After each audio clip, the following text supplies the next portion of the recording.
Pour bien s'entendre, il faut bien s'écouter. Rendez-vous sur M, la petite radio du Grand Maghreb.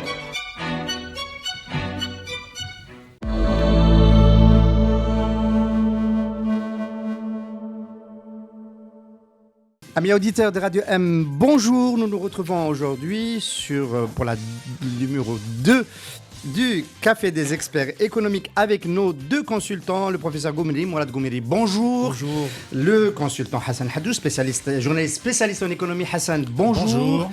Nous allons pouvoir redérouler l'actualité de ces 15 derniers jours en économie en Algérie. Peut-être qu'on le fera hebdomadairement, incessamment sous peu, comme nous disons. Mais l'actualité a été notamment marquée par la visite du président Erdogan, une problématique de relations économiques entre l'Algérie et la Turquie. On en abordera en deuxième partie de ce CEE.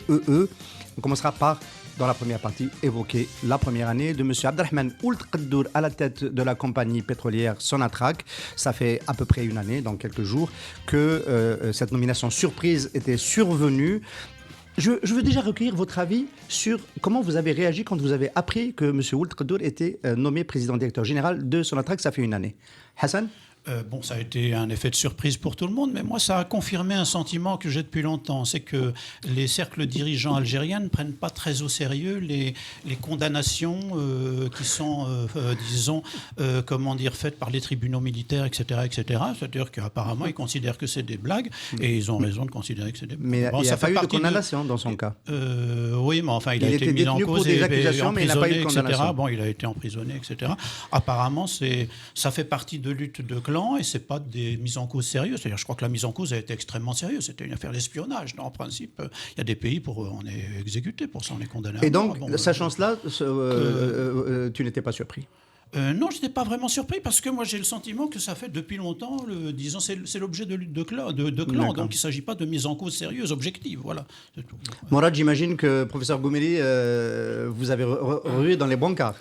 Non, pas du tout. Moi, je connais bien ce monsieur depuis l'ENITA, quand il était avec mon frère au cours du service militaire, donc à l'époque. Moi, j'ai une analyse un peu plus... Alors, ma première question, c'est quand même la réaction au moment de la nomination. Oui, surprise ou pas surprise ? Oui, non. Sincèrement, non. On connaît trop le système pour ne plus s'étonner de rien. Voilà. Non, c'est pas une question de s'étonner de rien.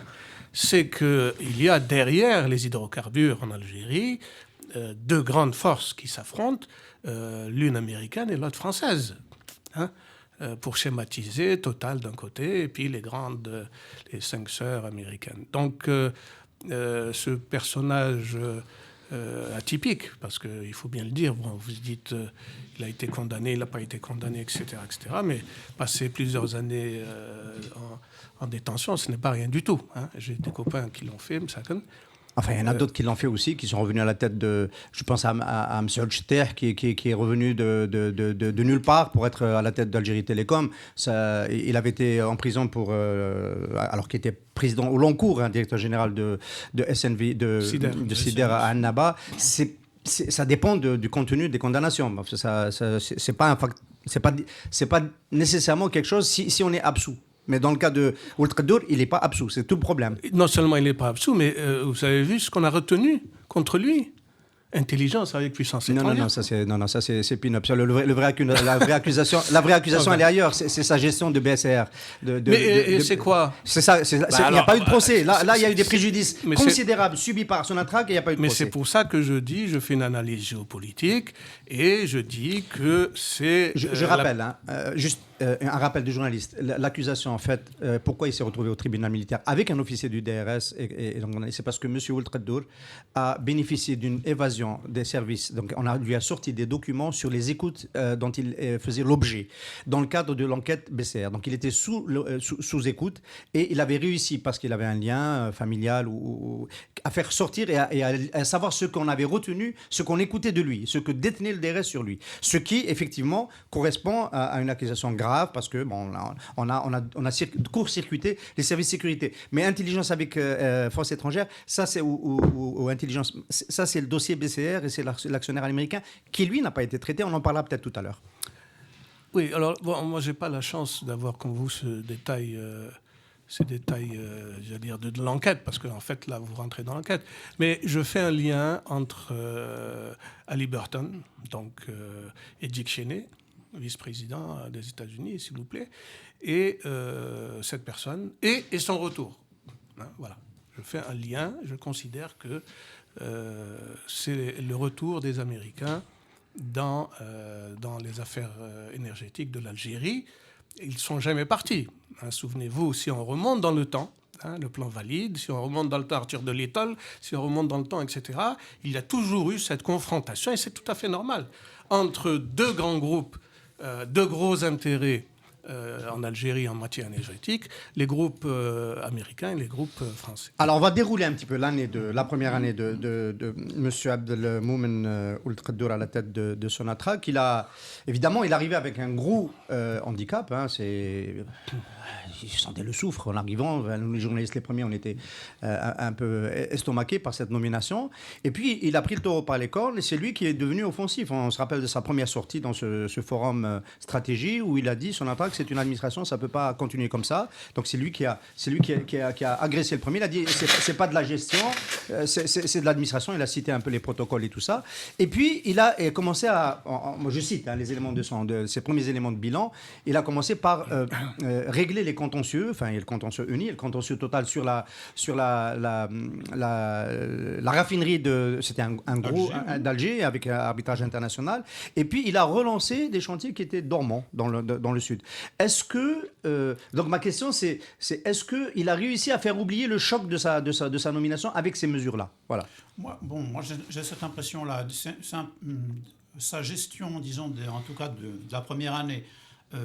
C'est difficile de faire un bilan, de toute évidence, évidemment, au bout d'un an, mais les impressions qui ressortent, disons, de cette gestion, c'est d'abord, c'est un type qui communique beaucoup, qui parle beaucoup à la radio, contrairement à ses prédécesseurs, et qui ne communique pas comme un technocrate, qui communique très simplement, il communique un petit peu avec tout le monde, et on me dit aussi, tu as vérifié, qu'il communique aussi à l'intérieur de la société, c'est-à-dire qu'à l'intérieur de l'entreprise, c'est-à-dire qu'on me dit qu'il adresse des messages régulièrement au personnel de l'entreprise, il cherche à être présent, il cherche un petit peu à restaurer le moral des travailleurs de l'entreprise qui, semble-t-il, avait été fortement atteint au cours des dernières années par l'instabilité managériale et par essentiellement les scandales qui ont éclaté depuis 2010. Donc, apparemment, il y a déjà cet aspect chez lui, cet aspect de communication, cet aspect de leadership, cet aspect charismatique qui est important. C'est un type qui communique. Bon.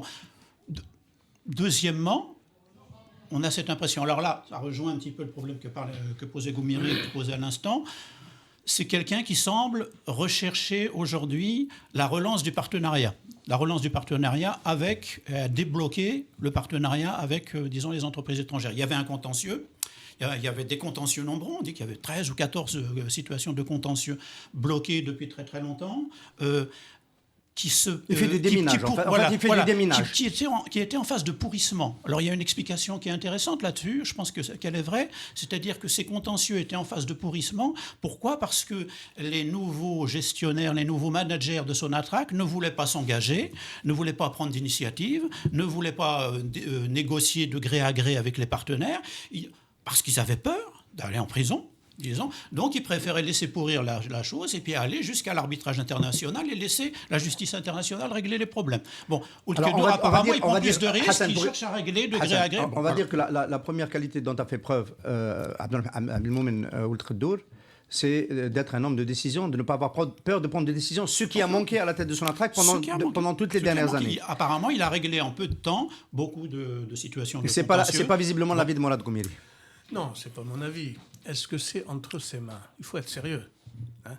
Quand on dit les anciens PDG, la plupart, je les connais, n'ont pas voulu ou n'ont pas pu. Mais est-ce qu'on les a laissés faire ? Est-ce que c'est entre leurs mains ? On sait très bien que si Ould Qaddour aujourd'hui fait ce qu'il fait, c'est que parce que derrière lui, il y a des gens qui lui disent « tu le fais ». C'est tout. Mais c'est déjà différent. Avec M. Mazouzi, visiblement, M. Mazouzi, il y avait une co-tutelle entre Abdelmalek Sellal et apparemment aussi la présidence, la présidence c'est Saïd Bouteflika. Ça s'est pas, il y avait une co-tutelle, on sentait bien qu'il y avait une co-tutelle, ça ne se passait pas de la même manière. Il y a quelque chose qui a quand même changé. Avant l'émission, je t'avais dit, je suis gêné d'apprécier ou d'essayer d'évaluer une année de travail de cette personne dans le climat actuel. Parce que je serais obligé de te dire 3 choses fondamentales.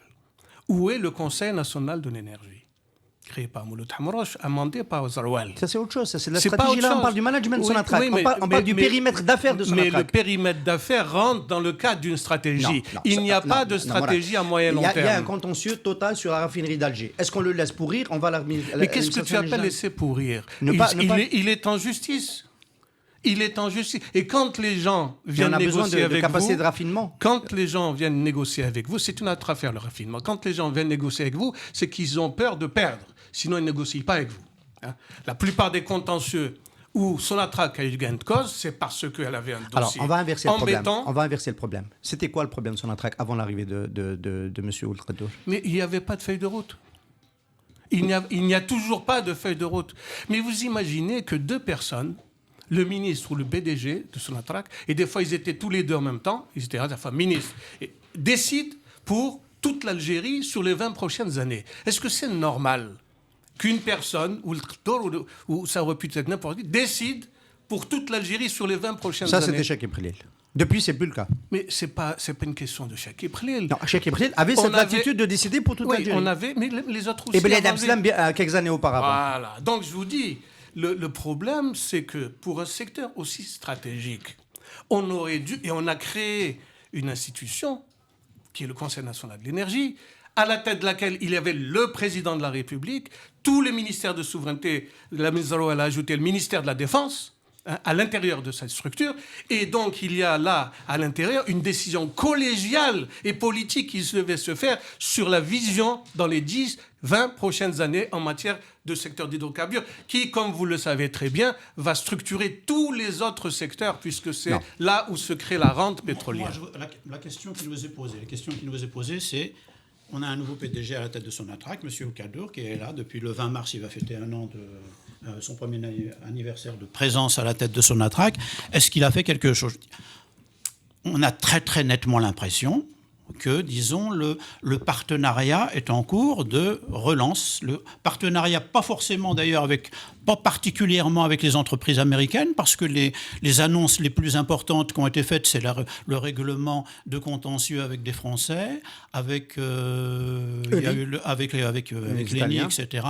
Il y a des protocoles d'accord qui ont été signés avec Statoil BP. Statoil BP, il y a une semaine. Oui, il y a une semaine. Il y a des protocoles d'accord qui ont été signés aussi avec Engie il n'y a pas très très longtemps, avec l'ENI il n'y a pas très très longtemps. Donc, ce n'est pas particulièrement des entreprises américaines. Pour l'instant, en tout cas, il n'y a pas... On nous annonce là, que Exxon serait intéressé, mais bon, les entreprises qui sont... Il y a une relance du partenariat, semble-t-il. En tout cas, c'est ce que semble montrer ce qui se passe à Tiggen-Turin, avec les objectifs qui sont affichés. C'est ce que semble annoncer aussi les derniers protocoles d'accord qui ont été signés avec Engie et avec Eni, qui sont les plus importants. Bon, on n'avait pas eu d'annonce de ce type au cours des années précédentes. Bon, là, sur 1 an, on a eu des annonces en matière de règlement de contentieux et des annonces en matière de relance du partenariat, des protocoles d'accord qui ont été signés en matière de protocole. Tu dis la feuille de route, relance de partenariat, pour le moment qu'on s'entende bien. Hein. C'est une question que je vous pose, messieurs. Est-ce qu'on n'est pas en train de changer de modèle? Le modèle avec lequel on a fonctionné ces dernières années, c'est Sonatrach est un opérateur comme les autres, même s'il il a la plus grande partie du domaine minier algérien. Bien. On lui a enlevé le domaine minier. On lui a enlevé le domaine minier. On a créé l'ORGM. Non, attention. Non, mais il a la compagnie qui a le plus de blocs et de permis de recherche sur le domaine minier algérien, c'est Sonatrach. Bien.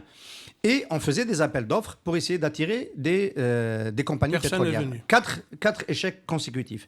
Aujourd'hui, on a le sentiment, c'est ce qu'on ressent, c'est peut-être de revenir vers des démarches de gré à gré où Sonatrach amène des partenaires en bypassant un petit peu Al-Naft et en commençant par les partenaires avec lesquels il a déjà travaillé. C'est de ce point de vue-là, par exemple, qu'il y a eu, j'imagine, cette maladresse du vice-président de Sonatrach qui, au micro de notre consoeur Souheila El-Hachmi, avait laissé entendre qu'il allait y avoir une ouverture du capital. Enfin, les gens avaient compris qu'il allait ouvrir le capital de certaines filiales. En fait, il s'agissait d'agrandir la part des partenaires de Sonatrach sur des gisements qui sont déjà en exploitation en partenariat. Sonatrach ne pouvant pas développer sa partie, faute de moyens, pas assez de forage, pas assez de capacité opérationnelle, Sonatrach ait tenté de céder une part plus importante aux partenaires étrangers. Ça, c'est une décision importante qui est prévue par la loi, qui existe. Ce n'est pas une invention de Ultrador.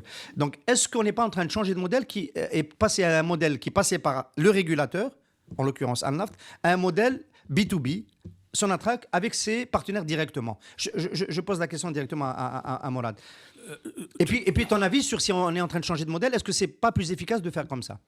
Non, mais là, d'ailleurs, tu viens de faire une incursion extrêmement importante, c'est la loi.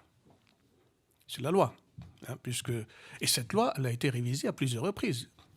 N'oublions pas la première loi qui, par ordonnance, a été passée par le président Bouteflika et qui a pratiquement fait un tollé d'indignation en Algérie et qui a été bloquée et ensuite qui a été enlevée de la même manière dont elle a été votée, c'est-à-dire par ordonnance, c'est-à-dire sans débat. La loi Khalil de 2005. Voilà. Donc, on voit bien qu'à ce niveau-là, il y a un problème extrêmement important entre différents partenaires, que ce soit au niveau national qu'étranger. Bien. Maintenant, cette loi, elle est là. À un moment donné, on a dit qu'on allait encore l'amender. Hein, on allait l'amender. Alors, elle a été amendée déjà sous Yousfi une première fois. Amendée et on va encore, là, on a dit, on allait... Oui, c'est clair, ça fait partie des choses qui ont été annoncées depuis l'arrivée de M. Volkerdor. Voilà. Annoncé, hein, les effets d'annonce depuis tout à l'heure, le ressenti, les effets d'annonce, etc. Nous sommes dans ça actuellement, puisqu'on parle d'anniversaire. Sur une année, donc. Voilà. Puisqu'on parle d'anniversaire, nous sommes dans les ressentis, dans les effets d'annonce, dans les discours, puisqu'ils parlent beaucoup à l'intérieur, disons, et à l'extérieur, etc. Mais en fait, le véritable problème, c'est cette ressource et cette rente, comment la répartir? Quand on parle de Sonatrach, de quoi on parle?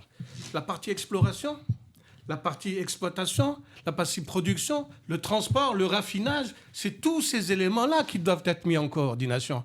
Ce n'est pas un élément qu'on va mettre en garniture ou en affichage pour ensuite dire alors, quand on a fait tous ces éléments-là, c'est quoi la clé? Donc la clé, est-ce que ce n'est pas d'abord restaurer un climat de confiance dans le management pour que le management se mette à transiger, parce qu'il y avait très peu de transactions. Tous les gens, on suit Sonatrach depuis toujours, tous les gens les échos qui nous viennent de l'intérieur, c'est que Sonatrach mais un temps infiniment lent pour déboucher sur une transaction à cause du climat créé par la chute de Cheikh Ebrlil, des vice-présidents, de Mziane qui aurait dû aller en prison, ça c'est mon point de vue, mais qui a été mis sous ESSO, etc. C'est son fils. Et donc, ce climat-là, il a perduré et on n'arrivait plus personne n'arrivait à travailler avec Sonatrach. Il faut bien réaliser cela. Et ça, c'est en train de... Je ne sais pas, moi de mon point de vue, je sens que c'est en train de changer parce que Ultrador prend le risque. Il a déjà fait la prison, il dit moi j'ai déjà payé, on m'a amené pour ça. Moi je fais avancer les choses, je signe des contrats et ça déteint sur l'entreprise. C'est-à-dire le management se retrouve aujourd'hui à transiger et à avancer. Est-ce que c'est pas la première clé d'un redressement de Sonatrach? Je vais raconter une anecdote qui est vraie. Il y a Sonatrach pas un siège, une espèce de siège, pas son siège, juste à côté à Hydra, où il y a un couloir. J'étais avec un copain, je passais dans ce couloir, il était vice-président à l'époque, transport. Il me disait, là, sur ce couloir, il y a 800 millions de dollars de contrats. Dans chaque bureau, il y a une partie du contrat, 800 millions. Dans ce couloir, il y a 800 millions de dollars de contrats. Donc, le problème, encore une fois, il est là. Le problème, il est là. Maintenant que ce monsieur... parce qu'il a fait de la prison, bon, je ne sais pas s'il peut en faire une gloriole, ou là parce qu'il est plus décontracté, ou là je ne sais pas ce qu'on peut lui donner comme... dit je vais. D'abord, moi j'aurais souhaité qu'il réorganise la Sonatrach, puisqu'il a dit c'est une entreprise administrative. Bon, qu'est-ce qu'on fait?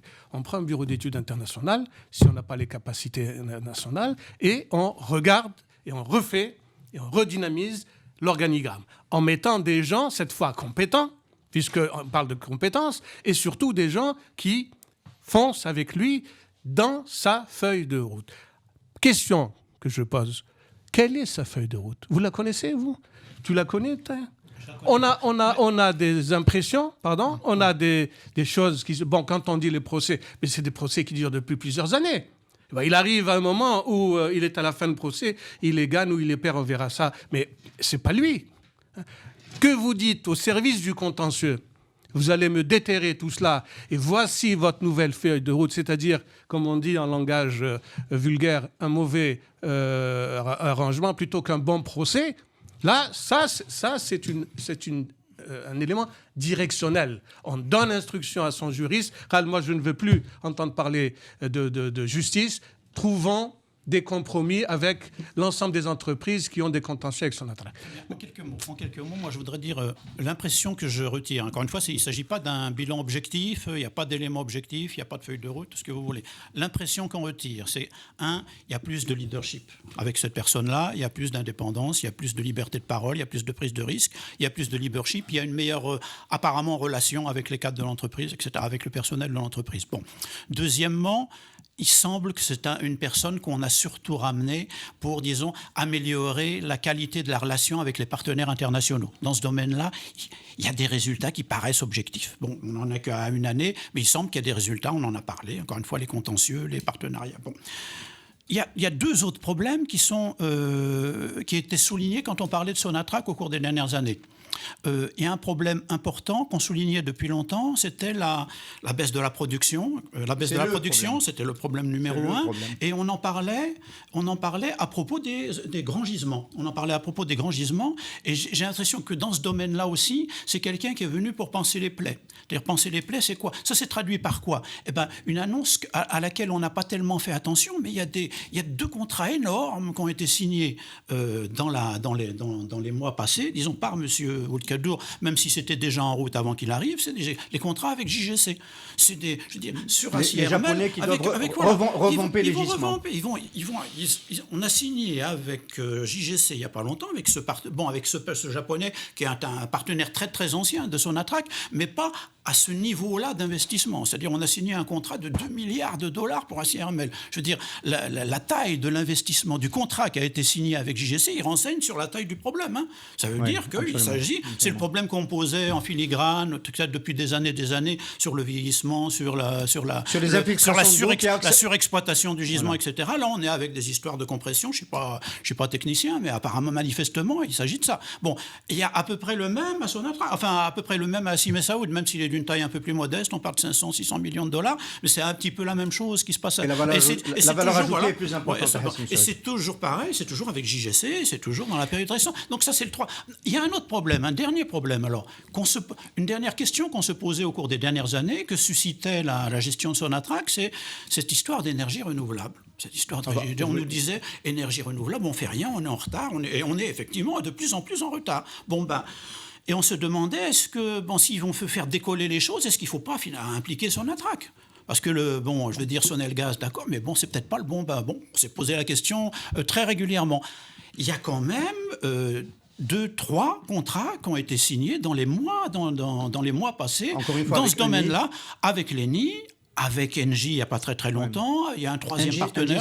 Engie, c'est plus de l'économie d'énergie. Oui, c'est l'économie d'énergie, mais c'est basé sur l'utilisation des énergies renouvelables pour éviter l'autoconsommation par Sonatrach sur ses propres... Est-ce qu'on ne fait pas un mauvais procès à M. Abdelmoumene Ould-Kaddour en lui demandant d'être visionnaire alors qu'il ne l'est pas? Que c'est juste un bon manager qui est capable de faire gagner son entreprise, qui a une dimension de leadership et de communication interne qui lui permet de diffuser de la confiance dans son entreprise. À BCR, il avait... c'est bien BCR, hein, c'est BRC, je confonds toujours. BRC, c'est pas le même métier. C'est pas le même métier. Donc BRC, on peut Brown, Ruth and Condor, il avait cette réputation d'être proche des équipes. C'était surtout de l'ingénierie, etc. Est-ce que c'est pas juste un bon manager à qui il faut pas demander une vision à 15-20 ans, mais qui peut sur le court terme, comme un bon manager, résoudre les problèmes du moment. Voilà. Est-ce que c'est pas un mauvais procès qu'on lui fait quand on lui demande d'être visionnaire? Mais pourquoi lui faire un procès? Moi, je ne comprends pas. D'abord, il en a eu déjà un, malheureusement pour lui. Non, mais mais il a un autre procès. Il a un autre procès pour lequel il a été pistonné par Bouteflika. Parce que à nos amis auditeurs, il faut bien le dire quand même. Ould-Kaddour est là par la volonté des Bouteflika, il est là par la volonté de Saïd Bouteflika. C'est la différence avec le co-management précédent où il y avait. Et c'est pour ça qu'il a les coups des plus franches. C'est parce que vraiment cette fois-ci, on est dans le rouge. avec la baisse de production, c'est le sujet que tu as évoqué, Hassan, et donc il peut faire plus, il le sait, et il fonce. Mais ma question c'est, est-ce qu'on peut lui demander de regarder sur 15-20 ans, notamment sur les questions de transition énergétique, sur lesquelles je le trouve plutôt faiblard? Encore une fois, il ne s'agit pas de faire le procès d'une personne, je le dis, je le redis, mais moi je veux avoir une feuille de route avec une stratégie. Vous ne pouvez pas, dans le secteur de l'énergie, traiter comme on est en train d'essayer de le faire sur l'année. Qu'est-ce que ça veut dire une année dans le secteur de l'énergie? Vous avez des contrats de gaz de 25-30 ans, vous me parlez d'une année? C'est pas sérieux. Donc, c'est un exercice imposé. C'est un exercice imposé par la mission, c'est tout, par le format. C'est un prétexte pour parler de Sonatrach. Prenons-le comme ça. Prenons-le comme ça. Mais moi, de Sonatrach, à parler de Sonatrach en premier. Moi, je dis encore une fois. Alors ensuite, on veut apprécier la personne par rapport à quoi? Si on n'a pas une feuille de route, si on n'a pas une stratégie à moyen et long terme, dans lequel s'intègrent toutes ces décisions, et on voit ensuite, séquence par séquence, où il en est, qu'est-ce qu'il a fait, là où il a réussi, et là il a échoué, on ne peut absolument rien dire. Pour l'instant, nous sommes dans le ressenti. Pour l'instant, nous sommes dans l'éclat. Pour l'instant, nous sommes dans la médiatisation. Et si on faisait du benchmark avec les périodes précédentes, qu'est-ce qui a permis à Sonatrach de renouveler les réserves d'hydrocarbures entre 1993 et 2000? Bon, c'est la province de Hassi Berkin, essentiellement. C'est aussi le développement de Hassi Saleh. Bien. Mais qu'est-ce qui l'a permis? C'est le partenariat. C'est le partenariat.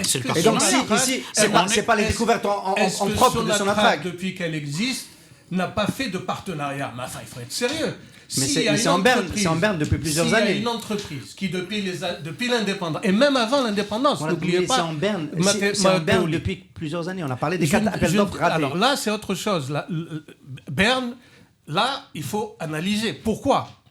Pourquoi? Mais Sonatrach a toujours eu une politique de partenariat que d'ailleurs les autres entreprises, les autres secteurs, on ne les a pas autorisés à faire. Oui, Sonatrach a toujours eu des filiales et on lui a permis de ne pas utiliser le 51-49. Et aujourd'hui, on ne fait que continuer cette politique. Dans le secteur, on cherche à la relancer. On sait qu'il y a une on cherche à le relancer. Pourquoi? Parce qu'il y a une période. Et on a fait appel à ce monsieur-là pour le relancer parce qu'il semble avoir une sensibilité d'abord plus ouverte. Non, il a un pouvoir politique que les autres DG n'ont pas. Oui, bon, ça, j'en sais rien. D'ailleurs, aujourd'hui, il faut interroger le ministre aussi. Pourquoi ce ministre-là, on l'interroge? Ah ben quel ministre? C'est une question de provocation. Qui se souvient du ministre de l'Énergie? Et ça amène c'est une très bonne transition, merci Mourad. Est-ce que vous n'avez pas le sentiment quand même, c'est un peu gênant, hein, mais qu'on est à nouveau dans une configuration qui ressemble un peu à une autre configuration pas très vieille, on va en parler, où le patron de Sonatrach est complètement l'homme fort du système. Je rappelle deux incursions de M. Ould-Khadour. Il a parlé de la nécessité de revoir la fiscalité dans la nouvelle loi. Bon, il peut le dire, mais en fait, on sent qu'il le dit par procuration pour ses partenaires étrangers, parce que ce sont eux qui se plaignent le plus. Il y a eu une révision du temps du Yousfi, mais apparemment, elle était petit bras, et elle n'a pas suffi à relancer les investissements. Techniquement, en 2 mots, hein. Quand on investit, aujourd'hui, on ne peut plus trouver de grands gisements dans l'amont pétrolier algérien. On peut en trouver encore, mais pas de grands. Et la fiscalité, elle est encore calibrée sur des gisements à haut rendement. Et donc, elle est pénalisante. Ça, tous les techniciens, y compris M. Attar, qui peut pas être suspecté de quoi que ce soit, le dit. Et les techniciens et les spécialistes du secteur. Et donc, il s'agit d'aménager une fiscalité qui partage le risque avec les investisseurs étrangers sur des gisements qui vont être compliqués à développer. Et donc comme le offshore, et derrière arrive aussi, mais ça c'est tout à fait une autre législation, le non conventionnel.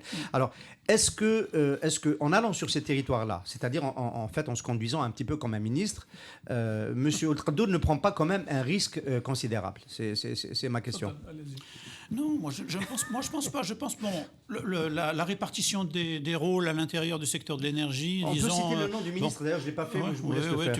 Tu parles de Chakib Prélude. Bon, mais non, du ministre actuel. Monsieur Moustapha Guitouni, le ministre actuel, qui est d'ailleurs une personne moi que j'apprécie, dont j'apprécie les prises de position, en particulier ces prises de position très très courageuses sur la question des subventions, des prix. Là, je considère que c'est un excellent. Je t'ai vu venir. Tu as déjà apprécié. Je devinais que c'était sur les prix. C'est un excellent. Bon, la question de la division des rôles entre le ministère de l'Énergie et Sonatrach, bon, à mon avis, c'est pas une question d'un intérêt capital, à mon avis. Bon, encore une fois, l'essentiel sur ces questions-là, c'est que on a maintenant un management de Sonatrach qui s'adresse aux problèmes qui sont posés à Sonatrach, au secteur pétrolier, au secteur des hydrocarbures, depuis le début de la décennie, et qui semble s'y adresser de façon un peu sérieuse, que ce soit en matière de gestion de l'entreprise, de management de l'entreprise, que ce soit en matière de partenariat, ce qui est le sujet le plus important, mais que ce soit aussi en matière de diversification de l'activité de Sonatrach vers les énergies renouvelables. Ça me paraît... Bon, alors, est-ce que les résultats sont au rendez-vous ? Est-ce que les résultats sont au rendez-vous ? Ça semble pas évident, c'est assez paradoxal, ça. Parce que en 2016, donc avant l'arrivée de M. Oulkadour, on a signalé officiellement une augmentation de la production, même une augmentation très importante de la production d'hydrocarbures. Disons, en Algérie, on a parlé de 12% d'augmentation, ce qui est tout à fait considérable, et c'était la première fois depuis 2006. C'est-à-dire que c'était la première fois depuis 10 ans. Alors, reprise de Tegun Tourin. Oui, semble-t-il. Reprise de Tegun Tourin. Semble-t-il. Oui, essentiellement. Mais la baisse, elle était continue depuis 2006. Oui, mais 2016, c'est l'année où après l'attaque de 2013, le potentiel de Tegun Tourin est à 8 milliards de mètres cubes par an. D'accord, mais c'est pas ça le paradoxe que je voudrais souligner. C'est que le paradoxe que je voudrais souligner, c'est que il y a une quinzaine de jours, le gouverneur de la Banque d'Algérie, de façon très surprenante, a, disons, livré des informations tout à fait exclusive, tout à fait inédite sur la croissance économique en 2017. Il a donné la croissance économique algérienne. C'est le premier qui donnait ce chiffre. Il a donné des prévisions de clôture pour la croissance économique en 2017 en nous disant qu'en 2017, on avait fait 2,7% de croissance, ce qui est de beaucoup inférieur à ce que prévoyait le gouvernement algérien, et en précisant que ces 2,7% qui sont une performance assez médiocre étaient imputables principalement à la mauvaise performance du secteur des hydrocarbures qui a plombé la croissance. Bon, alors il a nuancé ses propos en disant que en 2016 on avait beaucoup augmenté, c'est-à-dire 12%, et donc c'était difficile de faire la même chose en 2017 encore. Bon, mais apparemment, disons, il n'y a pas de renouvellement en 2017 de la performance de 2016. Apparemment, la croissance du secteur des hydrocarbures en 2017 a été très très faible. Voilà. Bon, elle a été très inférieure à la croissance moyenne qui est de donc pour le moment, il y a peut-être un effet, si on veut résumer, même si Mourad peut exprimer des réserves sur cette conclusion-là, peut-être quelques effets. On va dire, dans le climat du management à l'intérieur de Sonatrach, mais pas encore d'impact sur la remontée de la production et sur les affaires. Alors, on va terminer sur ce sujet, messieurs, en évoquant juste les limites rouges, les lignes rouges que Oultradour, puisqu'on est à peu près d'accord pour dire qu'il a les coups des franches, qu'il ne peut pas dépasser. Par exemple, moi je sais qu'Oultradour veut retirer Sonatrach de certaines activités périphériques qui ne sont pas de l'ordre, qui devraient pas être, qui sont trop éloignées du cœur de métier. Moi, j'aimerais bien qu'il quitte d'ailleurs le capital, en partie qu'il descende dans le capital du Mouloudia Club d'Alger. Mais il y a d'autres activités où Sonatrach n'a pas beaucoup de choses à faire. Il y en a beaucoup d'ailleurs. Est-ce que c'est quelque chose la fonction sociale de Sonatrach, est-ce que c'est quelque chose qu'il peut attaquer? Je ne sais pas si... Oui, bon, d'abord, quand on a la curiosité de voir ce que fait Sonatrach, on est ahuri. Vous savez que Sonatrach fait de l'agriculture. Fait de l'agriculture, elle a des terrains avec des fruits, des légumes, des bêtes, etc. Centre de coût ou centre de profit? Les deux, pour certains, dit-on. Le sport, elle a un hôpital, etc. Donc, elle a des activités annexes, connexes extraordinaires. Et tout ça, ce sont des rentes qui sont installées autour de Sonatrach. S'il s'attaque à cela, il va s'épuiser parce que ces gens-là sont installés dans leur confort et ils ont des capacités de nuisance extraordinaires. Et il ne fera pas le reste. Le reste, c'est son métier. Donc on peut s'attendre à ce qu'il ne s'attaque pas à cela. Je pense qu'il ne prendra pas le risque et surtout il ne va pas s'épuiser à nettoyer tout ce qui est autour de Sonatrach. Il va plutôt, à mon avis, aller vers son métier de base qui, malheureusement, lui, vous savez qu'il y avait tout un centre du côté de chez moi, à Boumerdas, où il y avait des instituts de formation et qui ont donné des profils et des cadres qui ont été qualité, oui, extrêmement profitables pour Sonatrach. Malheureusement, tous ces gens-là ont fui, là aussi. S'il a une variable à regarder à Sonatrach, c'est bien celle du personnel et surtout de l'encadrement d'une manière spécifique. Beaucoup de cadres qui sont performants ont quitté Sonatrach parce qu'ils avaient des avenirs bouchés, une bureaucratie, des relations informelles qui géraient les promotions, etc. Donc tout cela... Autre ligne rouge possible, Morad Hassan, autre ligne pour les engagements internationaux. On comprend bien aujourd'hui que dans les métiers de l'énergie, aujourd'hui, toutes les grandes compagnies pétrolières sont en train de devenir des compagnies énergétiques qui fournissent, y compris l'électricité en bout de ligne. Est-ce que Ultradoul peut engager une stratégie de rapprochement avec un groupe international différent? Je voudrais juste ajouter un point, c'est celui du fonds souverain qu'on aurait dû mettre en place à l'époque, qu'on n'a pas fait, et qui aurait pu permettre à Sonatrach d'acheter à l'étranger, je pense essentiellement au problème du gaz. On aurait pu, après la déréglementation européenne, acheter des réseaux de distribution complets en France, en Espagne, en Italie, en Allemagne, etc. Donc sur l'aval. Sur l'aval, pour pouvoir ensuite imposer notre gaz, qui est aujourd'hui en concurrence terrible avec le Qatar qui brade, qui casse les prix, et bien entendu la variable russe, avec les gazoducs qui Mais depuis 3 ans, c'est l'Europe. plus ça le problème. Notre problème, c'est d'assurer les quantités déjà contractualisées. C'est plus on tellement est- la concurrence, c'est mais la on est- capacité à livrer. Mais on n'est plus sûr de cela. On n'est plus sûr. Quand on de a cela. les quantités en amont. Quand on a les quantités, on n'est plus sûr. Avec la concurrence, Le problème, c'est je qu'on dirais, déloyale des Qataris, on n'est plus sûr. Oui. Hassan, la stratégie à l'international, ligne rouge, où Ultradoul peut avoir les coups des franches là aussi? Non, les coups des franches, de toute évidence, non. Sur un sujet comme ça, il ne peut pas avoir les coups des franches. Mais il peut éventuellement, effectivement, traduire le sentiment des certes dirigeants algériens dans ce domaine-là. Il y a peut-être une tentation disons, au sein des cercles dirigeants algériens à internationaliser plus les activités de Sonatrach. C'est possible. C'est pas, moi, je me méfie de ces histoires d'investissements internationaux. On est en train de voir, ce qui se passe en ce moment pour certains grands investissements réalisés par des industriels algériens. On voit ce qui se passe en Italie, etc. C'est pas avec Cévital, c'est pas, un investissement international, c'est pas un succès garanti. C'est pas un succès garanti. C'est une aventure souvent. Difficile.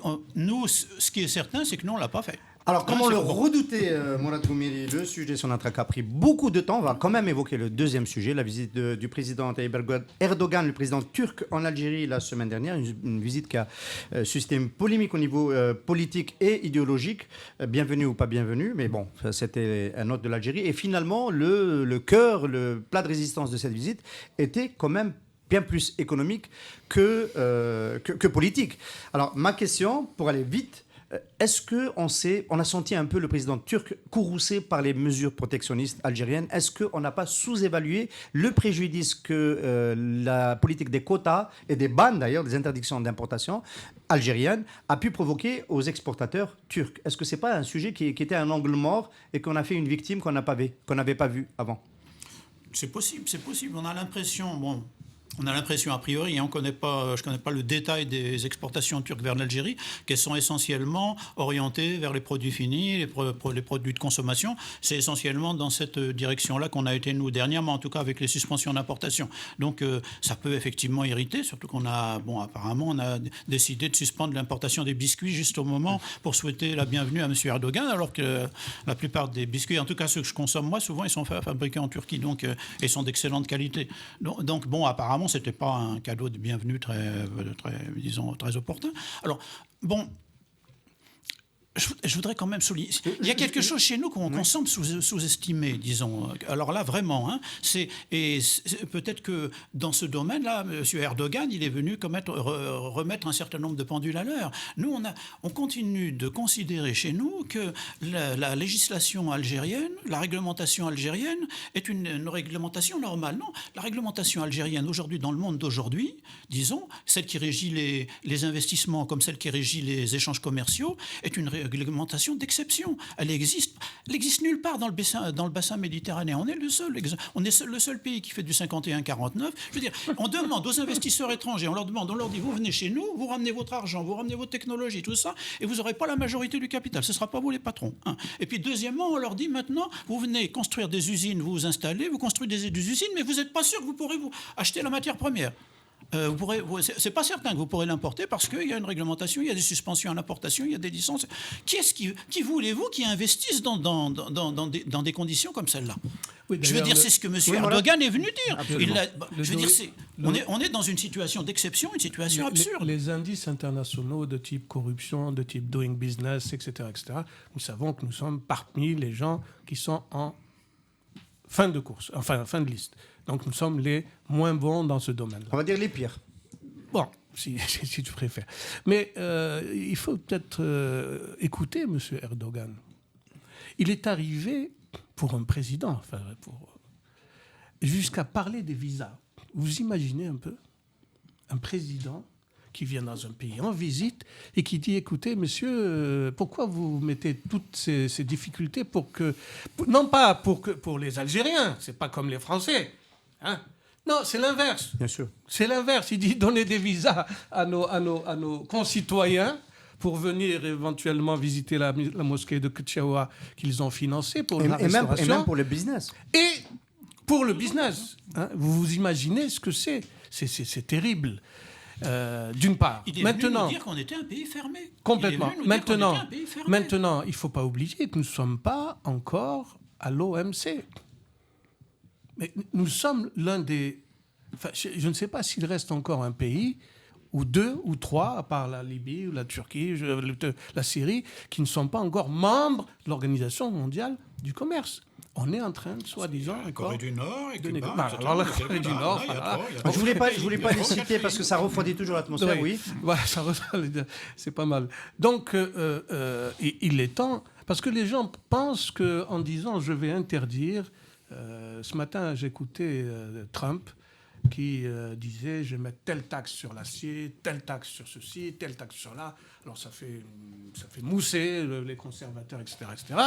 Et puis qu'est-ce que disent les partenaires chinois? Ah bon, vous allez faire ça? Eh bien nous aussi on va le faire. Et alors, sur d'autres produits. Et alors on va aller où?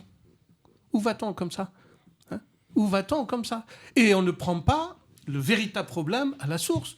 C'est pas parce que en fait les taxes ou le contingentement ou l'arrêt des importations ne font que masquer les véritables problèmes. Alors, le véritable problème, c'est votre concurrence, votre capacité de production, la qualité de vos produits, puisque tu aimes les biscuits turcs, etc. C'est ça les véritables problèmes de notre pays. Ma question, et peut-être c'est la dernière question de ce café des experts éco de la semaine, de la quinzaine. Est-ce que les investisseurs turcs, parce qu'ils sont turcs, sont peut-être plus capables de surmonter ce détestable climat des affaires algériennes et d'investir plus que ne le feraient des Européens de la communauté européenne? Culturellement, est-ce qu'ils ne sont pas plus rodés, eux et les Chinois d'ailleurs, par exemple, pour investir directement plus? D'ailleurs, c'était l'appel de M. Erdogan, comme vous dites, pour que les entreprises chinoises investissent massivement en Algérie. Moi, je pense qu'ils ont... D'abord, les Turcs ont intérêt à le faire. Ils ont intérêt à le faire parce qu'ils sont dans une période... Ils ont connu, disons, une période d'une vingtaine d'années pendant laquelle l'ouverture, disons, de la création d'une zone de libre-échange avec l'Union européenne en 1996, disons. Pendant 15 ans, ça a bien marché. Pendant 10-15 ans, ça a bien marché. Ça a permis à, disons, l'industrie turque de trouver des débouchés en Europe. Depuis le début de la décennie en cours, ça ralentit. Disons, on considérait il y a 6 ou 7 ans qu'ils avaient 5% de part du marché européen. Ils n'ont plus que 3 ou 4%. C'est un marché qui est dans la croissance lente. Bon, ils ont été concurrencés. Ils ont été concurrencés très fortement par les produits asiatiques. D'abord, par l'arrivée des produits asiatiques depuis 15 ans, dans un peu tout. Ils sont aujourd'hui concurrencés encore plus par les productions originaires d'Europe de l'Est, de l'ex. Ils ont besoin de se redéployer, de retrouver des relais de croissance au Moyen-Orient, en ils Afrique ont du perdu Nord, le en Afrique marché subsaharienne. syrien, le marché irakien. Absolument. Oui, et en plus, bon, voilà, Y compris celui de la reconstruction. Moi, je connaissais des industriels turcs installés en Algérie en disant « Je ne peux pas faire ça parce que je suis en train de reconstruire l'Irak. » Donc, ils ont toutes les besoin, destructions. ils ont Aujourd'hui, besoin tout ça, de marchés c'est parti. comme le Donc, nôtre. Ils de ont marché- besoin de marchés comme le notre nôtre. notre marché intermédiaire. Alors, sur un marché comme le nôtre, qu'est-ce qui peut les intéresser ? Ce qui peut les intéresser sur un marché comme le nôtre, c'est le coût de la main-d'œuvre. Maintenant, on a des coûts de main-d'œuvre, compte tenu de la, disons, du cours du dinar, de la valeur du dinar, compte tenu des salaires qui sont pratiqués. La main-d'œuvre algérienne, elle est tout près, tout proche maintenant y compris celle qualifiée des coûts asiatiques. On est tout proche maintenant.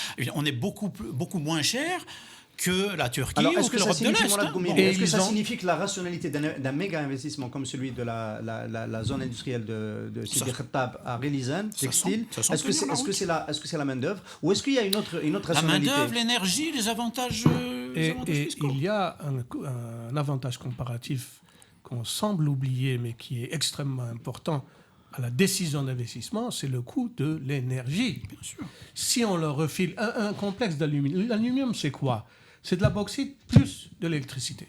Donc, si vous avez la bauxite, c'est-à-dire le minerai, et ensuite l'électricité, vous avez un complexe d'aluminium extraordinaire. Mais à quel prix vous allez avoir cette électricité? Si c'est au prix de Sonalgaz, plutôt de Sonalgaz actuellement, effectivement, c'est très rentable. C'est très rentable. Donc, les investisseurs turcs qui n'ont pas le premier contrat, j'ai eu la chance et le privilège d'assister au premier contrat avec les Turcs, avec Abdelhamid Brahimi à l'époque qui était Premier ministre, c'était l'achat de gaz naturel algérien.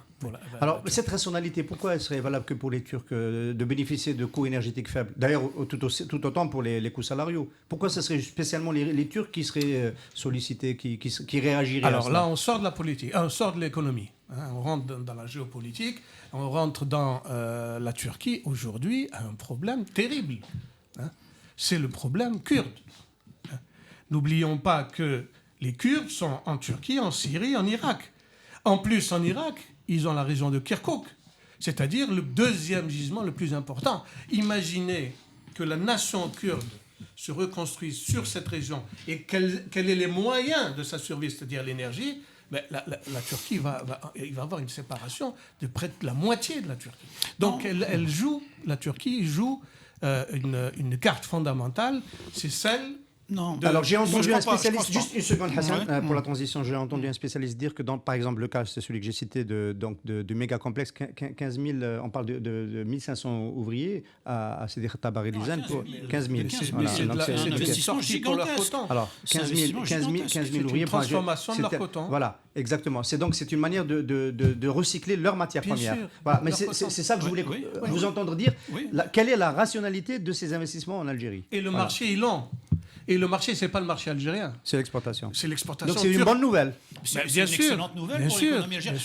Encore une fois, si le projet, dans toutes ses dimensions, parce qu'il doit se faire en troisième étape, se réalise, c'est une excellente nouvelle pour nous. Ça veut dire que la Turquie, l'industrie turque, qui est une industrie essentiellement une industrie de première transformation, une industrie d'assemblage, etc., a du mal à trouver aujourd'hui des débouchés en Europe. Elle cherche à, disons, se repositionner sur des marchés comme l'Algérie, sur l'Afrique du Nord, etc., éventuellement vers l'Afrique subsaharienne, etc. C'est une très très bonne nouvelle pour nous. C'est pas seulement le cas pour ils font chez nous ce qu'ils savent faire déjà. Parce que ce qu'ils savent faire déjà chez eux, c'est ça, c'est le textile, c'est les industries d'assemblage. C'est des industries d'assemblage. L'acier. L'aciérie d'Oran, je veux dire, en Algérie, qu'est-ce qu'on a produit comme acier en 2016, on a produit 2 millions de tonnes d'acier et on a importé 3 ou 4 millions de tonnes. Exact. Qui est-ce qui a produit les 2 millions de tonnes d'acier? Il y a le Hadjar qui a produit 300 000 tonnes. Le reste, c'est ce sidérurgiste turc. Aujourd'hui, l'acier algérien, il est produit par un sidérurgiste turc qui prévoit de doubler sa production. Encore une fois, si ces projets se concrétisent et se réalisent, c'est une très bonne nouvelle. Ça semble être cohérent avec la situation de l'économie turque aujourd'hui qui cherche des relais de croissance en dehors du marché européen. C'est une démarche qui paraît assez... Moi, je suis très frappé par une chose. Il semble que lorsqu'on examine ce qu'on appelle le nouveau modèle économique algérien, ce qu'on appelait le nouveau modèle économique algérien il y a un an, on en parlait beaucoup, et qu'on l'examine dans ses différents aspects, et qu'on voit ce qu'il projetait à l'horizon 2035, s'il se projetait sur une vingtaine d'années, l'image de l'Algérie qui était livrée par ce modèle économique, en fait, c'est l'économie turque d'aujourd'hui. C'est-à-dire, c'est une économie sur laquelle, disons, on a beaucoup subventionné l'agriculture et on cherche à devenir autosuffisant. On a construit là-dessus une industrie agroalimentaire puissante. C'est un petit peu ce qui est en train de se passer en Algérie. Et on cherche à passer ensuite à mettre en place des industries d'assemblage. Mais en Turquie, oui. Une différence. C'est l'ouverture, c'est les visas. Voilà, c'est là que je voulais en venir. C'est-à-dire que le modèle turc, c'est l'industrie d'assemblage. Aujourd'hui, l'industrie d'assemblage en Turquie, c'est plus d'1 million de véhicules, c'est l'industrie de l'électroménager. On dit qu'il y a un téléviseur sur 3 qui est vendu en Europe qui vient de Turquie. Toutes les cuisinières qui sont vendues en Europe, elles viennent de Turquie. C'est ce qu'on peut faire aussi chez nous. C'est ce qu'on cherche à faire chez nous. En fait, c'est ce qu'on est en train d'essayer de faire. Mais le problème, c'est est-ce qu'on peut le faire ? Eux, ils l'ont fait. Erdogan, qu'est-ce qu'il a fait ? Bon, avant lui, je veux dire, Turgut Özal, dans les années 90, a voulu ouvrir son pays. Il a voulu, effectivement, il a signé des accords avec l'Union européenne. Bon, un accord de libre-échange, etc. Voilà, c'était un prétexte pour mettre à niveau... D'accord. Mais Erdogan a poursuivi cette politique. Il a même intensifié cette politique. Et il a mis en place le cadre économique libéral qui permet à cette politique de se développer. Le problème chez nous, c'est qu'on veut... Encore une fois, on projette une image dans l'avenir de l'Algérie, mais on ne se donne pas les moyens de la réaliser. Parce que si on ferme, c'est pas en fermant l'économie algérienne, c'est pas en donnant les visas au compte-gouttes qu'on va développer, qu'on va attirer les investissements étrangers. Les Turcs en ce moment, ils ont... le mot de la fin. Oui, en appliquant la réciprocité. Hein. Moi, je veux bien qu'on applique la réciprocité. Quand un pays vous envoie 1 million de personnes et vous avez 1 million de personnes, là, oui, effectivement. Mais quand vous avez 10 personnes qui partent dans un pays, par contre, vous recevez 2 millions, et vous dites, je mets en place la réciprocité, c'est-à-dire les mêmes règles rigides pour l'obtention, c'est de la folie. Est-ce que vous voulez que la Tunisie, le Maroc, ils ne sont pas aussi, je ne sais pas... fiers, etc., nationalistes, pour dire non, je ne mets pas en place la... Je voudrais donner un chiffre pour terminer là-dessus. La Turquie, au début des années 70, avait 400 000 touristes. 400 000 touristes. Aujourd'hui, ils ont... Midnight Express, c'est un film qui a empêché les gens de partir en Turquie. Aujourd'hui, il y a plus de 30 millions. En dépit du coup d'État et de la répression, etc. Il y a plus de 30 millions de touristes. C'est depuis le coup d'État. Messieurs, Mourad Goumiri, Hassan Haddouche, merci beaucoup. Est-ce que vous êtes là lundi dans 15 jours ? Oui, non, en principe. C'est le prochain numéro du Café des experts économiques. Merci à vous.